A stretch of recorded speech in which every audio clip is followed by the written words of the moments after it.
స్వామియే శరణమయ్యప్ప.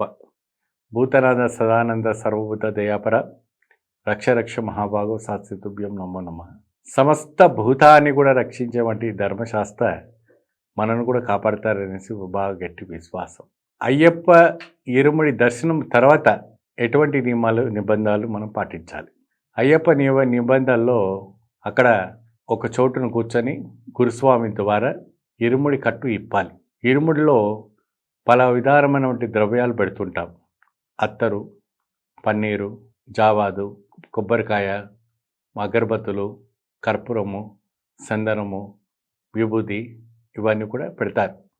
ఇవన్నీ కూడా పెట్టిన తర్వాత మనకు ఆ ఒక పూజలో ఎక్కడెక్కడ జరుగుతుంటే ఆ పూజ ద్వారా మనము పంపిస్తూ ఉండాలి.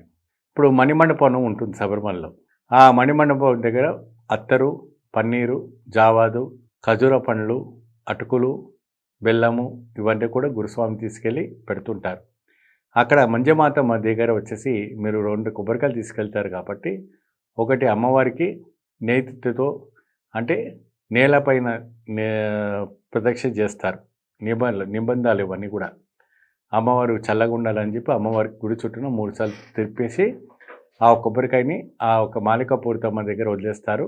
మరి మా ఇరుముడిలో పెట్టినటువంటి ఏదైతే మన రవిక ఉంటుందో ఆ రవికలు తీసుకెళ్ళి ఇంట్లో ఉన్నటువంటి మహిళలు పెడతారు కదా, ఆ రవికలు తీసుకెళ్ళి అమ్మవారి దగ్గర పెట్టి అర్చన చేయించాలి.